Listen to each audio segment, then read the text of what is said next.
What's up, everybody? Welcome back to the video. My name is Adam. I am your host. In today's video, we're going to be talking about the Bowman Chrome basketball release that Topps just announced that they're going to be coming out with.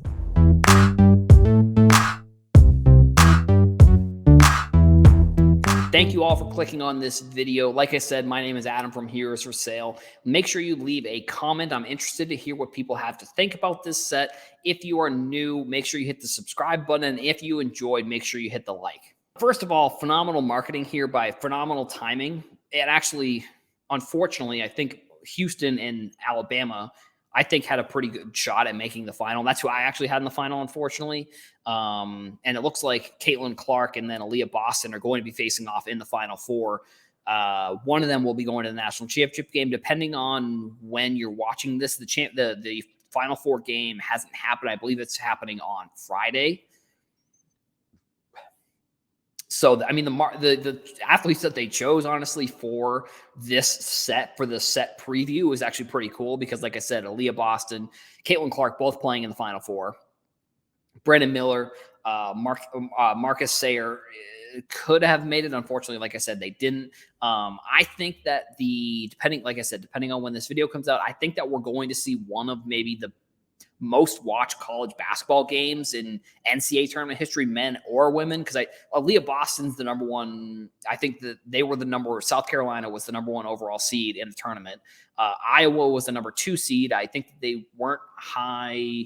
I guess if they're number 2, then they probably were they were between 5th and 8th in terms of where they were ranked in the country. But Clark, I mean, she put on in the Elite 8, she put on like one of the best games maybe in women's college basketball history.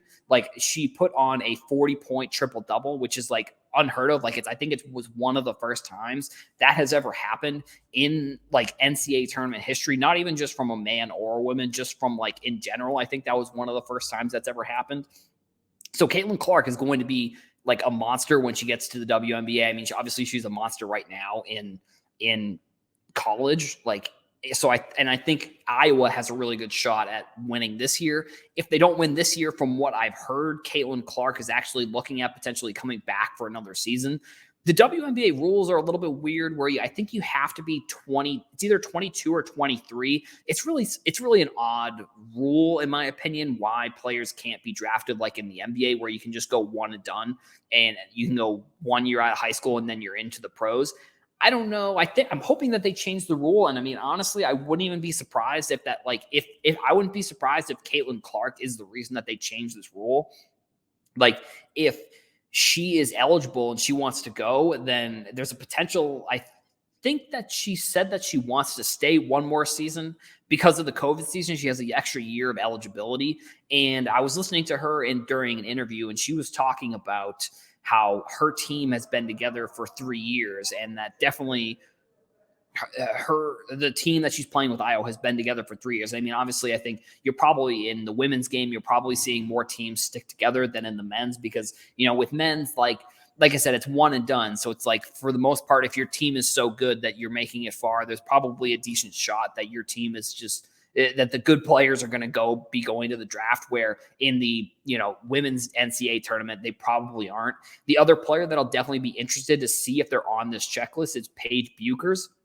She, unfortunately, in one of the first practices of the season, tore her ACL for the UConn Huskies. I think she is like, her and Clark are probably going to be like, the way that like Lisa Leslie really transcended that sport. I feel like they're going to be kind of that next generation of players who potentially transcend the WNBA. I think Sabrina Ionescu, who is in the league right now, who's going into her 3rd season. Her first season, unfortunately, was the bubble season where she got hurt, I think, in the first game. So she kind of didn't have the best first season. I think 2020 Prism WNBA is where you can find her products. So, but for Aliyah Boston and for Clark, they're going to have these, licensed college. They're going to have these licensed college cards. And I don't necessarily want to say that I think that these two players may transcend the Bowman college product, but like, if women's sports keeps growing the way that I'm seeing it growing, like, there's a potential that people may look at this specific set with these players in it, and they may say that, like, this may be the set that everyone looks at and says, yes, college college products with players in licensed uniforms, if they are a first Bowman or they are a pre-rookie card, those are the cards that you want to be buying. Because I think the hobby does this weird thing where they just like decide something. Like, for example, in the NFL, like position players are basically worthless compared to quarterbacks. I think the hobby has also determined that like college cards are worthless compared to other, non-college cards.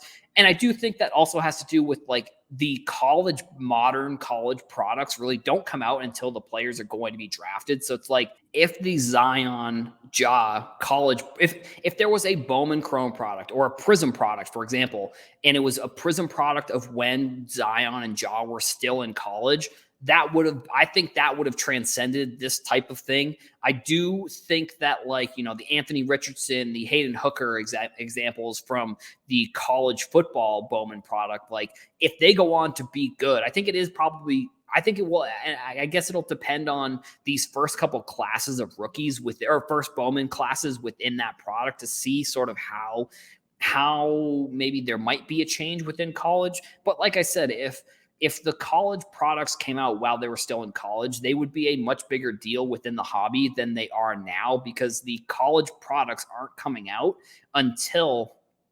they're out of college. So it's like the opportunity, I feel like, to prospect isn't really there when it comes to what a college product almost should be, I guess.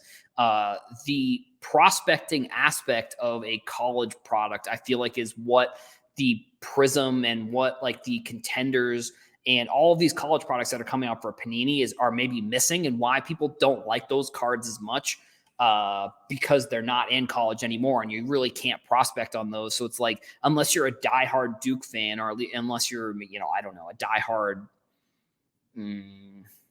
Murray State, I guess, for Ja, but just for an example, like unless you're a diehard fan of that college team, there's probably a decent chance that you don't care about, a Zion card when he's not in college anymore. So like, these are some of the opportunities where if Topps and Fanatics are really going to 10x the hobby the way that they say that they want to, I think that these are the products that are going to really do that, because I think you're going to get college fans of teams, Alabama, for example. Like there may be Alabama fans who are diehard Alabama fans, but they don't really care about pro sports. So it's like they don't care to buy professional products that aren't going to contain their team's logo in it. And this is going to be an opportunity for these players or they don't, you know what it might be? I think the college products, and why maybe college fans that are only fans of a college team don't care about college products, is because the player is on another team when the product comes out. Kind of similar to why maybe the products themselves aren't as popular potentially. But like an Alabama fan, for example, doesn't care about, they don't care about, a Mac Jones card, because Mac Jones is on another team now. Brandon Miller, for example, he's on Alabama still, and I don't know if he's going to go pro or not necessarily, but like they would potentially want to buy this product because it's Brandon Miller on Alabama. He's still on Alabama. And, I don't know exactly when this product is slated to, drops in May. So this is the type of product where I'd love to see it come out during the NCAA tournament, I guess. For Bowman Chrome football, I'd love it to come out during draft season, or not during draft season, during bowl season. I think that would be a phenomenal timing for that product. On Hobby Hotline, I talked a little bit about like how they can potentially get college products and they can get college fans maybe more involved, like with this NCAA tournament. Like it maybe would be something where it's a pre-order for a team set, or it's a pre-order for the product that then will come out maybe a little bit later. Like come out with the pre-order during the tournament, like during when things are kind of heating up, I guess. Because if they come out with a product that people can't buy, like if they come out with a college basketball product that people can't buy, maybe this is going to be a good example. But if they come out with a team set or some sort of team product after the tournament when there's really no buzz, like unfortunately you might have lost the people that would have bought because it was going on during the tournament. I don't know if that's maybe a factor in terms of the future of when products are going to come out. But if I worked at Topps or I worked at Fanatics, that would definitely be something that I would focus on, is coming out with these types of products when at the height of when fans are watching the games. Like, come out with a college basketball product during March Madness, or come out, like I said, with the college football product during bowl season when the most amount of fans are going to be engaged in the sport and are most interested in the sport.